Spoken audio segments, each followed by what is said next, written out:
Welcome to Biography Central. You are listening to Life of Sri Ramakrishna, a complete biography. Chapter 20, Relation with his Gurus. We're already aware that Sri Ramakrishna leaned more upon the prompting of his own pure mind for spiritual instruction than upon any outside help.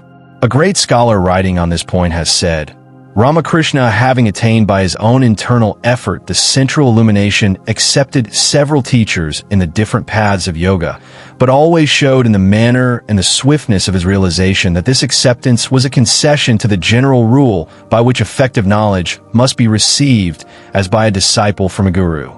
Those who have followed the course of events described in the foregoing pages cannot fail to appreciate the truth of the above remark. As a matter of fact, though the master undoubtedly received a certain amount of guidance from these teachers and followed it implicitly, yet he always exercised a great influence on their minds and illuminated the dark and obscure corners of their hearts. Though a disciple, Sri Ramakrishna sometimes became their teacher, widening their spiritual outlook or giving a wonderful depth to their visions. And his gurus bowed before him, acknowledging the truth of his wisdom. Now a few words about Totapuri. He was probably a Punjabi by birth and had renounced the world while quite young. He was initiated by a yogi who was the head of a monastery of the Naga sect at Ludhiana in the Punjab. The members of this sect are renowned for their austerity and power of endurance. After the passing away of his guru, Totapuri took his place. He was a tall man with a robust constitution and always led an outdoor life. Though a man of realization, he used to spend a great part of his time in meditation. Like other members of his sect, he attached great holiness to fire, and wherever he might be, he kept a lighted fire by him. In the still hours of the night, when everybody was asleep, Totapuri brightened his fire and taking his seat by it sank into deep meditation. A great part of the day also was spent in meditation. Totapuri possessed only a water pot, a pair of tongs, a skin for his seat, and a sheet to cover himself while asleep. He used to clean his water pot every day. Observing his regular habit of meditation, Sri Ramakrishna one day said to him, "You have attained the highest knowledge. Why then are you so particular about meditation?" Pointing to his water pot, Totapuri answered calmly, "See how it glitters. Will it not lose its luster if I do not rub it daily? Is the same with the mind. Unless one brightens it daily with meditation, it becomes unclean." The master, while acknowledging the truth of the remark, said in turn, "But if it is made of gold, then it won't require daily rubbing and scrubbing." "Yes, that is true," the teacher admitted with a smile. Sri Ramakrishna remembered these words of his guru about the utility of regular meditation, and later on, when with his disciples and followers, often referred to them. Who knows if Totapuri remembered the retort of his disciple, whose character was like pure gold. Totapuri seems to have studied the Vedanta and to have received spiritual instructions from his guru at an early age. In their monastery, there was an excellent arrangement for training the monks for meditation. Sri Ramakrishna would tell his disciples what he had heard from Totapuri on this subject. There were 700 monks in their mutt. Those who were beginners were taught to meditate sitting on thick cushions, for a hard seat would be uncomfortable for them and draw their minds from God to the body. As they progressed in meditation, they were given less and less comfortable seats, and finally only a skin or even the bare ground sufficed for the purpose. In food and other matters also, the same graduation was observed. In dress, for instance, they were trained by degrees to go without clothes. Well, man is by his very birth fettered with the eightfold tie of shame, hatred, fear, caste, pedigree, honor, and the rest. So, these monks were taught to get rid of them little by little. After they were well grounded in meditation, they were asked to roam from one holy place to another, first in company of other sadhus, and subsequently alone. Such was the method of training among the Nagas. About the election of the Mahant, or the head of the mutt, Sri Ramakrishna gave the following account as heard from his guru. Whenever there was a vacancy, they used to elect for the office one from among themselves whom they found to be a real Paramahansa. Otherwise, there was danger of going astray in handling wealth or in being the recipient of honors. So the one whom they found to be really above the temptation of money was raised to this position. Such a man would spend the funds at his disposal in the service of God and the monastic members of the order. Totapuri was born with many good samskaras. He was possessed of a mind which was sincere, and he had implicit faith in the Guru. Not only was he blessed with the desire for freedom and the company of a sage, but he also utilized them fully, with the result that he gradually attained to the Nirvikalpa Samadhi. He does not seem to have ever suffered from the vagaries of a wayward mind, as is the case with ordinary men, but with faith in his own powers, advanced speedily towards the goal under the directions of his Guru. He believed in self-effort and self-reliance as the determining factors of a man's life. He could not realize the helpless state of a man who, unable to fight the vicious tendencies of his mind, gives way to them in despair. Nor did he believe in a higher power governing the destinies of mankind, without whose cooperation life becomes a Sisyphean task. His own experience gave him no inkling of this dark side of nature. Everything was for him smooth and plain sailing. All through life, he carried to completion whatever he was determined to do, without invoking any outside aid. Naturally, he laughed at the thought that the senses could lead a man astray and subject him to endless torment. He was supremely ignorant of the terrible power of Maya, the eternal and inseparable companion of Brahman, manipulating the universe exactly as she pleases. This lack in his character was removed by coming in contact with Sri Ramakrishna, from whom he learnt that Maya can never be ignored, that Maya and Brahman are really one. Before he left Dakshineshwar, he had to bow in reverence before this inscrutable power of the Lord and acknowledge its existence. A monist from youth, Totapuri could not appreciate the value of devotion as a means of spiritual progress, nor could he understand that it is a great help to concentration, making the devotee gradually forego all personal and selfish considerations for the sake of the beloved. He did not believe that true love could help a man to realize God and lead him to Advaita. Prayer, song, repetition of the Lord's name, and the other auxiliaries of the path of devotion seemed to him quite meaningless. He even ridiculed the devotee's display of emotion. But he was not an atheist or a man devoid of attachment to God. Devotional songs by Sri Ramakrishna would bring tears to his eyes, though he did not understand their meaning. He liked the placid form of devotion known as the Shantha, but had no idea that God can be approached as master, friend, son, or beloved, and that by worshiping him in all these various ways a devotee can realize him quickly. The yearning and importunity of a bhakta, his sense of pride, the pangs of separation, the weeping, laughing, dancing, and other expressions of his sentiments towards the Ishta seemed to Totapuri to be nothing short of madness. He did not believe that by such processes, a bhakta could attain his goal.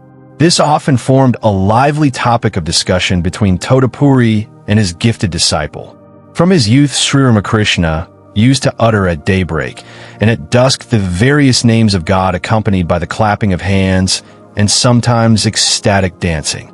He would repeat aloud for some time, Hari Bol, Hari Bol. Hari is the Guru, and the Guru is Hari. O Govinda, my life. The mind is Krishna, the prana is Krishna, knowledge is Krishna, meditation is Krishna, perception is Krishna, intellect is Krishna. Thou art the universe, and the universe is in thee. I am the instrument, and thou art the operator, and so on. Even after his highest realization, he adhered to this practice. One day, when the shadows were falling and he was engaged in a spiritual talk with Totapuri, Sri Ramakrishna began his usual chant of the Lord's names, at the same time clapping his hands. Totapuri was astonished to see a liberated soul like Sri Ramakrishna resorting to practices meant only for beginners. With a derisive smile, he addressed the master Sri Ramakrishna. What? Are you preparing bread in that way?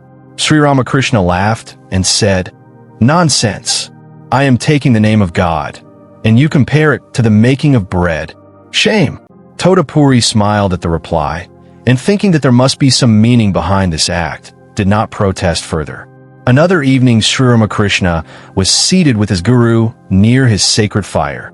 Both were absorbed in Vedantic discussion when a servant belonging to the garden approached the fire to take a coal to light his hookah. Totapuri did not notice him at first, but when he saw the intruder, he flew into a rage and began to abuse him for his sacrilegious act, even threatening to strike him with his tongs. "What a shame!" ejaculated Sri Ramakrishna again and again in a half-conscious mood and rocking with laughter. "What makes you laugh? Was not the man exceedingly impertinent?" interrupted Totapuri, rather astonished at the strange conduct of his disciple. Sri Ramakrishna replied with a smile, "Yes, but I was marking also the depth of your illumination. You were just now telling me that Brahman alone is real, and everything in the universe is its manifestation. But the next moment you forget all, and are about to beat a man. I laugh to see the irresistible power of Maya." Totapuri became grave at these words. After a few minutes' silence, he said, "Yes, you are right. I forgot everything in a fit of anger.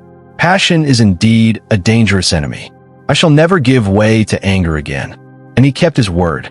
Talking of the inscrutable nature of Maya, Sri Ramakrishna used to say, "Even Brahma feels miserable when he falls into the snare. You close your eyes and discriminate. There is no thorn, nothing to prick, but as soon as your hand is hurt by a thorn, you cry out in pain. Similarly, you may reason in your mind that there is no such thing as birth or death, virtue or vice, pain or misery, hunger or thirst, that you are the eternal Brahman, the existence, knowledge, bliss, absolute, Satchitananda. But the moment there is some trouble with the body or temptations overcome the mind, you forget all your high philosophy and are overwhelmed with delusion and its painful consequences." He used to illustrate this by the following parable. Rama, Sita, and Lakshmana are going through the woods. It is a narrow path where only one at a time can go. Ram is leading the way, bow and arrow in hand. Sita is following him, while Lakshmana is bringing up the rear with his bow and arrow. Lakshmana is intensely devoted to Rama and longs to see him constantly. But Sita is between and obstructing his view, and he is sore at heart. Sita is quick in detecting this, and moved with sympathy, she steps aside now and then saying, "Look." Then Lakshmana sees his beloved Lord. Similarly, between the Jiva and the Lord there is Maya, the Divine Mother. Unless she, moved by sympathy, steps aside, the Jiva can never see his Lord. So however much you may discriminate, it is all to no purpose without her help. Totapuri did not understand this magic power of the Divine Mother, which for some forges endless chains, but for the fortunate few opens the gate of heaven. He himself had ever been an object of special favor with the Divine Mother. Through her grace, he was possessed of those qualities of head and heart which lifted him above the tribulations of life. Totapuri was not conscious of this. He could not realize that her gracious hand was protecting him from all dangers and trials, and naturally he thought that he had acquired the highest knowledge by his own personal efforts. But the Divine Mother willed that he should know his real position, and provided an opportunity to show him this. Endowed with an iron constitution, Totapuri was never troubled with complaints of the body. He had a good digestion and always enjoyed sound sleep. His mind, too, was full of bliss, the outcome of his realization. But after a few months' stay in Bengal, even his strong physique felt the enervating influence of the climate, and he became a victim to a virulent attack of dysentery. Day and night, he felt an unbearable griping pain, which disturbed the concentration and the balance of his trained mind. From its absorption in Brahman, it began to be diverted to the troubles of the body. Even before the attack, he had felt that the climate was not suitable for him, and that he must move. But he could not persuade himself to forego the blissful company of Sri Ramakrishna simply because of the body. The very idea was ridiculous, and besides, the body could contract disease anywhere. And why should he care at all for this physical frame, the very nature of which was to suffer, decay, and ultimately die? Had he not realized once for all that he was the soul and not the body? So why should he be afraid of death? With such arguments, he silenced his mind and stayed on at Dakshineshwar. But as the symptoms of disease increased and the desire to quit Dakshineshwar became stronger, something or other prevented him from bringing the subject up to Sri Ramakrishna and asking his permission to leave. Seeing that he was losing weight, Sri Ramakrishna arranged a proper diet and medicines for him, but it was of no use. Then at his instance, Mathur arranged for a regular treatment, but with no better result. In spite of all his trouble with the body, the Swami's mind was still disciplined enough to enter into samadhi at will and forget all about the physical. But on a particular night, his pain became excruciating and he could get no relief. Then he tried to dissociate the mind from the body by concentrating it on Brahman. But before he could raise it to that level, it slipped back to the pain in the body. He tried again and again, but failed every time. Then he became disgusted with his body and thought, because of this wretched body, my mind is beyond control today. I know positively that I am not the body. So why should I associate myself with it and suffer its pain? What's the use of dragging it about? I shall sacrifice it in the Ganges and put an end to all my trouble. Thus, determined, Totapuri carefully concentrated his mind on Brahman and slowly advanced into the water. But what was this? Was the Ganges really dry tonight? Or was it an illusion of his mind? He went on until he almost reached the other bank. Yet the water was not deep enough to drown him. He caught a glimpse of the trees and houses on the bank, standing like shadows in the midst of the darkness. Bewildered, he thought, what a freak of Maya! There is not water enough in the river today to drown me. What a mysterious play of the Lord. Suddenly a veil was lifted, as it were, from his mind's eye. A glorious vista of divine presence was unfolded before him. His intellect was dazzled before the flash of this revelation. On all sides he found the manifestation of the Divine Mother, the omnipotent Mother of the universe. She was in the water, and she was on land. She was the body, and she was the mind. She was pain, and she was comfort. She was knowledge, and she was ignorance. She was life, and she was death. He found the Mother in everything that he saw, or heard, or thought, or imagined. She was turning ya into nay, and vice versa. No embodied being could go beyond her jurisdiction unless she was pleased to let him go. He had not even the freedom to die. Again, beyond the body and mind also, it was she, the Mother in her transcendent, her absolute aspect. She was the Brahman whom he had been worshipping all his life, and to whom he had been offering his heart's adoration. Brahman and Shakti were one and the same thing, the two aspects of the same entity. In that hour of solemn silence, Totapuri, with a heart full of devotion, realized the immanence of the Mother in the universe and again took her holy name. With a loving heart, he surrendered himself completely at her feet and waded back to Dakshineshwar. Though there was still pain in the body, it was not reflected in his mind. The joyous memory of the revelation sent a thrill through his whole being. He took his accustomed seat by the fire and spent the remainder of the night in uttering the name of the Divine Mother and in meditating on her. Next morning, when Sri Ramakrishna came to inquire about the Swami's health, he found him altogether a different man. His face was beaming with joy, and the body seemed to be free from illness. He asked Sri Ramakrishna to sit by him so that he might tell what had happened during the night. He said, "The disease has been a friend to me. Last night, I was blessed with the vision of the Divine Mother, and through her grace have been freed from the disease. Oh, how profoundly ignorant I was. Well, now get me your mother's permission to leave. I now understand that it was to teach me this lesson that she kept me here so long. Many a time did I think of leaving and actually went to you to bid you goodbye. But somebody always prevented me, as it were, whenever I tried to speak of it to you, and diverted me by introducing other topics." Sri Ramakrishna smiled at this and said, "Ah, then you refused to believe in my mother and argued with me to disprove her. Now you see that she is real.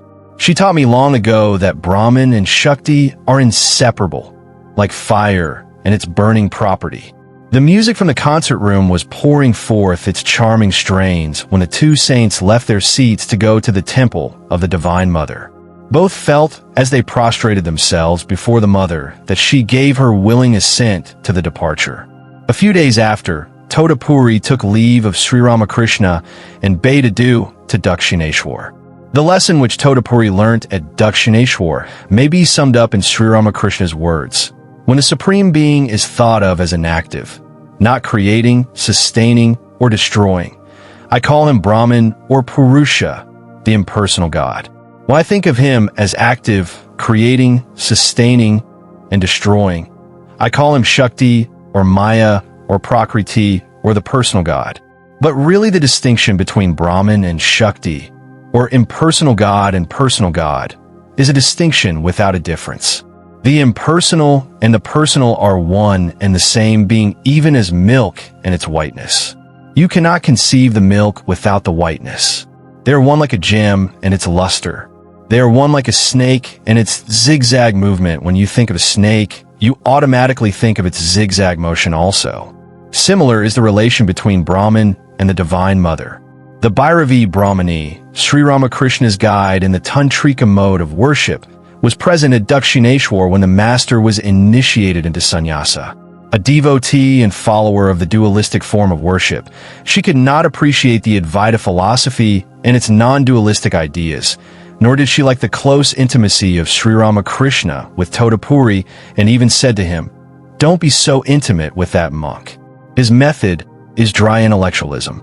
You will lose your devotion and love for God if you associate with him."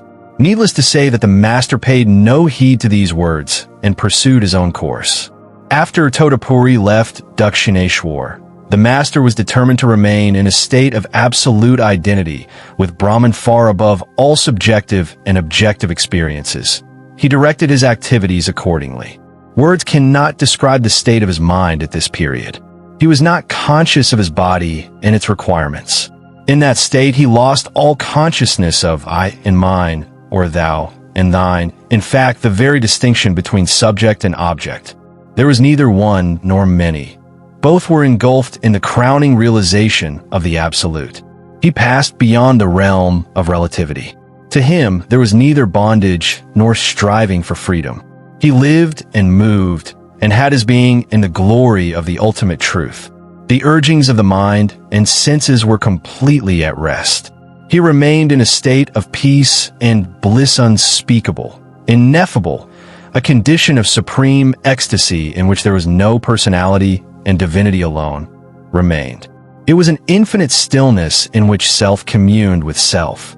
Sri Ramakrishna had reached the highest pinnacle of spiritual realization, and all this without the least effort, for his pure mind was now habituated to dissociating itself from all finite things, which throw a veil, as it were, over the absolute majesty of Brahman, the one without a second. In that state, he remained for 6 months. Referring to this period of his life, the master used to say, "For 6 months at a stretch, I remained in that state whence ordinary men can never return, the body falling off after 3 weeks like a sere leaf. I was not conscious of day and night. Flies would enter my mouth and nostrils just as they do in a dead body, but I did not feel them. The hair became matted with accretions of dust. There was no chance for the body to survive, and it would certainly have perished but for the kind ministrations of a monk who was present at Dakshineshwar at the time. He realized the state of my mind, and also understood that this body must be kept alive at any cost, as it was meant to be of immense good to the world. He therefore busily engaged himself in preserving this body. He would bring food regularly to me and try to bring my mind in various ways down to the consciousness of the relative world, even by beating me with a stick.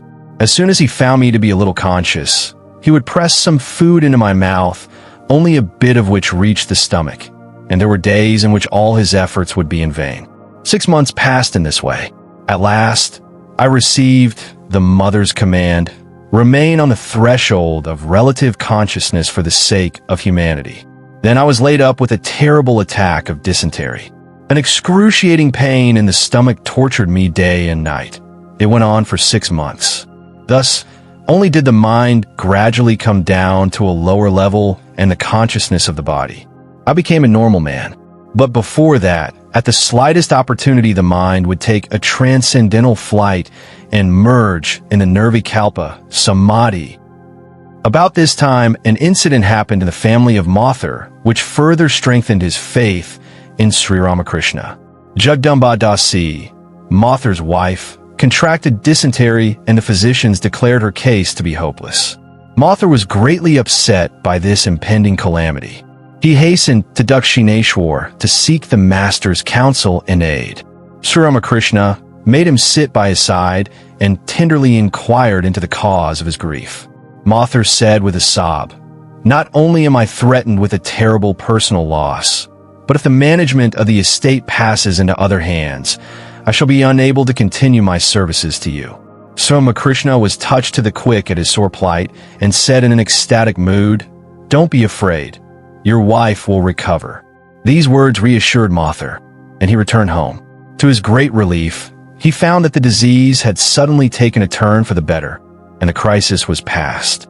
Referring to this incident, Sri Ramakrishna afterwards said, "From that day, Jagdamba slowly advanced towards recovery, and the disease was transferred to this body," meaning himself. "As a result of this cure, I suffered for 6 months from dysentery and other complaints." Then he would add, "Was it for nothing that Mathur served me so faithfully for 14 years?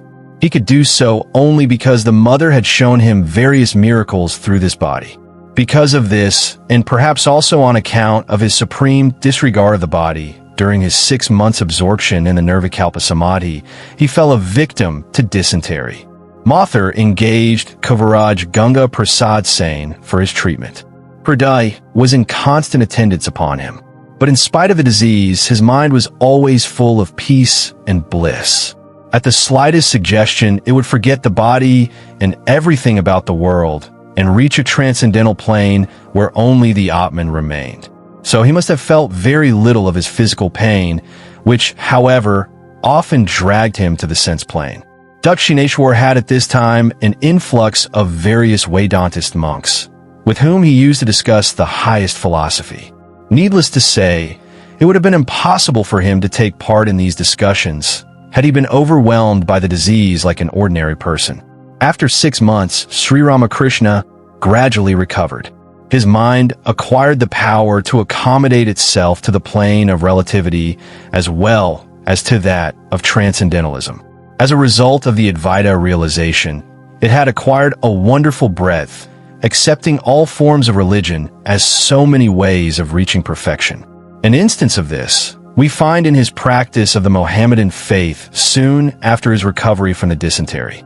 A man named Govinda Rai, who was originally a Kshatriya, but who, being attracted by the spirit of universal brotherhood obtaining in Islam, had embraced this faith, came to Dakshineshwar at this time. He was a lover of God and probably followed the practices of the Sufi sect. Rani Rasmani's charity had provided a place for all, and Govinda found a congenial atmosphere in the garden of Dakshineshwar, where he took up his residence. His devotion soon attracted the notice of Sri Ramakrishna, who was charmed with his great faith and love for God. Gradually it came to him that, since Mohammedanism was also a means to the realization of God, he would see how the Lord blessed the devotees who worshipped that way. He made up his mind to be initiated by Govinda. Once the idea became fixed in his mind, there was no delaying its fulfillment. He intimated his desire to Govinda, who was glad to initiate him. To the practice of this new religion, the master applied himself with his characteristic thoroughness. Thus did he describe his mentality at this period. "Then I used to repeat the name of Allah, wear my cloth in the fashion of the Mohammedans, and recite the namaz regularly. All Hindu ideas being wholly banished from the mind, not only did I not salute the Hindu gods, but I had no inclination even to visit them. After 3 days, I realized the goal of that form of devotion. First of all, he saw a radiant person with a long beard and of grave appearance, and then his mind, passing through the realization of the Brahman with attributes, was finally absorbed in the Brahman without attributes." Hriday used to say that during this practice, Sri Ramakrishna was willing to eat Mohammedan food, and it was only at the earnest entreaty of Mathur that he desisted from it. Knowing that Sri Ramakrishna, with his childlike tenacity of purpose, would not be satisfied unless he could carry out some part at least of his desire, Mathur had various dishes prepared in the Mohammedan style by a Brahmin under the direction of a Mussulman, and gave them to the master to take.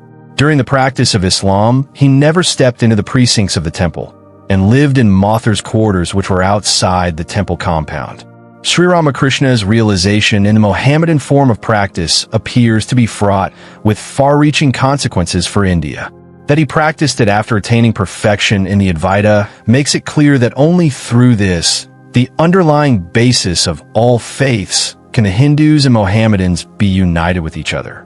The master was aware of the wide differences in views and temperament between these two rival faiths, but may we not infer from his successful practice of Mohammedanism that the existing barriers will one day be obliterated, and the two races clasp each other in amity and love? Time alone will prove the truth of our surmise. Sri Ramakrishna was still very weak after the attack of dysentery, and it was thought that a change to his native village would be beneficial. Mathur and his wife supplied the necessary funds for the trip, and undertook to see that the master would be taken care of during his stay there. About the month of May in the year 1867, Sri Ramakrishna started for Kamarpukur, accompanied by Hriday and the Bhairavi Brahmani. His mother preferred not to leave the bank of the Ganges and remained at Dakshineshwar under the care of Mathur. It was 8 years since Sri Ramakrishna had been in Kamarpukur. His relatives and friends were eagerly expecting him. They had heard all sorts of rumors about his strange behavior, that sometimes he dressed himself as a woman and called out the name of Hari. At others he led a sannyasin's life, and at still other times was a Mussulman repeating the name of Allah. All this made these simple village people anxious about his mental condition. But great was their relief when Sri Ramakrishna appeared in their midst. He was the same old Gadadhar, with his boyish frankness, his genial good humor, his extreme truthfulness, his whole-soul devotion that made him lose consciousness of the body in the name of God, all intact. Nay, there was something more. There was an extraordinary spiritual atmosphere about the young man, which prevented too free approach or discussion of worldly topics with him unless he chose. At the same time, his very presence was enough to drive away all their mental troubles and discomforts, and bring to them joy and peace. Some strange influence attracted them to his side in large numbers to enjoy his saintly company. The house of Rameshwar was thronged with eager visitors of both sexes from early morning to late at night. The master stayed at Kamarpukur for 6 or 7 months. It was a great relaxation for him to enter into the joys and sorrows of the simple village folk after the stormy sadhana at Dakshineshwar. It became his endeavor to awaken these old friends slowly and silently to the real object of this life, and to teach them, in the midst of their daily occupations, the lessons of self-control and surrender to the will of God. Among these, he was surprised to find some really advanced souls who appreciated the depth of his spiritual realizations. The master narrated the following incident. One day, after dinner, he was seated in his room when some women of the village came to visit him. In the course of the religious talk that followed, he fell into a trance. As this was by no means an uncommon occurrence in his life, the visitors continued the conversation. Finally, one of them asked her friends to keep quiet, saying, "He is now swimming like a fish in the ocean of Brahman. Please don't disturb him in his enjoyment." Though not believing her, they became silent. On the master's return to consciousness, they asked him about it, and he said, "Yes, she was quite right, but I wonder how she could know about it." Those artless village folk had a sincere affection for Sri Ramakrishna. Many of the women brought sweets for him. Those who were busy at home passed their leisure moments in his company. Sharda Devi, his girl wife, was then staying with her father at Jairambati. The last time she saw Sri Ramakrishna was when she was 7 years old and too young to understand her position. The only thing she remembered in connection with her husband's visit to Jairambati was that his nephew Hriday had sought her out and made an offering of lotuses at her feet. Shortly after Sri Ramakrishna's arrival, she was sent for. The master learned of it, but expressed no opinion. A girl of 14, Sharda Devi, whom we shall henceforth refer to as the Holy Mother, as she became known later to the devotees of Sri Ramakrishna, arrived at Kamarpukur. Strictly speaking, this was her first meeting with her divine husband. After a few days' stay, she understood his mental condition and was eager to serve him with all her love and devotion. She dedicated herself to him heart and soul, and looked to him for guidance and illumination, to which, as his wife and devoted pupil, she had a foremost claim. Of a pure and spotless heart, she rejoiced that she was bound to this God-man by an indissoluble tie. The master willingly shouldered his new responsibility and began to train her. He remembered his guru's words on finding that he was a married man. What does it matter? He alone is firmly established in the knowledge of Brahman, who can keep intact his renunciation and discrimination even while living with his wife. He alone has attained the supreme illumination, who can look upon man and woman alike as Atman and deal with them accordingly. A man with an idea of the distinction of sex may be a good sadhaka, but he is still far from his goal. Here was a chance for Sri Ramakrishna to test his realizations. By allowing his wife the rightful privileges of her position, he subjected himself to an ordeal from which he emerged brighter than ever. It was a characteristic of Sri Ramakrishna that once he thought it his duty to do a thing, he could not procrastinate or leave it half-finished. The training of his wife in worldly as well as spiritual matters was wholehearted. He took special care that she had an all-round training in the discharge of her household duties, in making good use of money, and above all, in behaving according to circumstances relying solely upon God. How far this teaching, by precept and example, was successful, we shall come to know. Suffice it to say that the Holy Mother was charmed with the ideal of pure and selfless love that was shown to her by her saintly husband. She was content to worship him as her Ishtadeva, and by following in his footsteps to develop her own character. The Bhairavi Brahmani lived on close terms with the family of Rameshwar and was respected by everybody. Though she was highly advanced spiritually, she had not yet attained perfection. This was the reason she tried to dissuade the master from practicing the Advaita under the guidance of Totapuri. She had not reached the state of a Divya Sadhaka, which is the highest grade among the Tantrika worshippers, nor was she above such petty feelings as anger or jealousy. She could not bear to see Sri Ramakrishna associate with any other devotee or teacher. It was rather strange that a devotee of the Brahmani's stamp should have such traits. She knew that Sri Ramakrishna's love and respect were not subject to the ebb and flow of the ordinary man's. They were abiding. But she did not understand that a love which fails to give liberty is selfish. True love not only has a permanent hold on the beloved's heart, but strikes off the fetters from the feet of lover and beloved as well, and even brings about the realization of God. By degrees, the Brahmani yielded to a sense of false pride.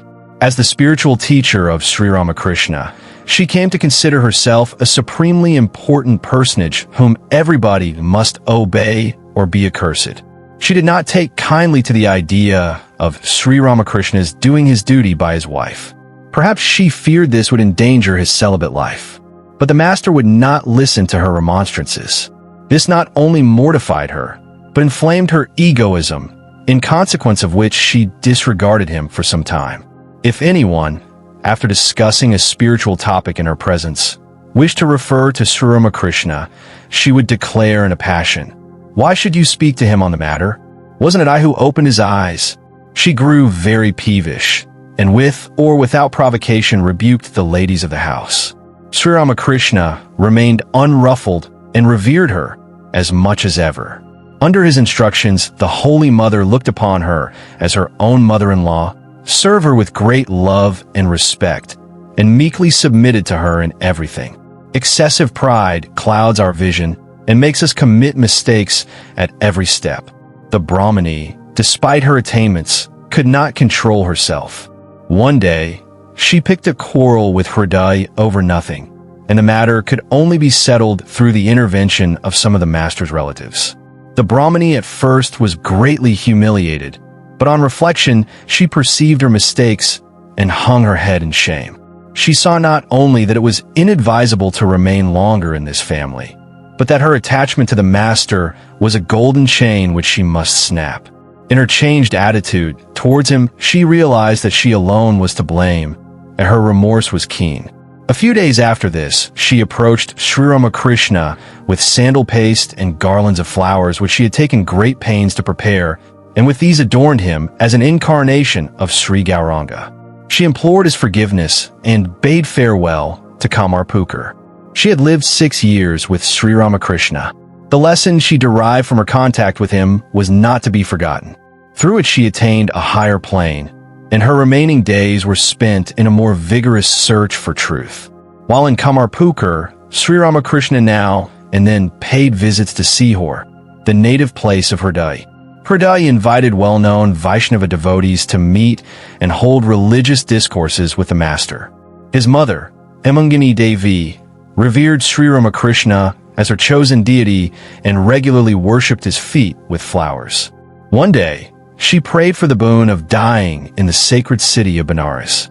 The master, in a state of exaltation, granted it, and she actually died in Benares, retaining her consciousness to the last. After a stay at Kamarpukar, Sri Ramakrishna regained his former health and returned with Hridai to Dakshineshwar. Near Burdwan, where he was to take the train, he saw in a rice field a species of tiny plants, the flowers and leaves of which are said to be very pleasing to the Lord Shiva. He was at once seized with a desire to worship the Lord with them, and, though it was not particularly clean, he sat on the ground to meditate, putting some of the leaves and flowers on his own head. He soon was plunged into a deep trance, with no thought of the journey. Finding the train time near and the master in that helpless condition, Hridai ministered to him and, taking him up in his arms, reached the station just in time to catch the train. The master used to say that a sadhaka can realize God only when he is above the distinction between cleanliness and uncleanliness. In this instance, he demonstrated this precept. I hope you like this chapter. We need volunteers and sponsors to create content with even better quality and with more variety. If you wish to join this initiative as a volunteer or sponsor, please click the links given in description below. To help us reach more viewers, please like, comment, share, and subscribe to Biography Central. Thank you for your time. It means a lot. Namaste.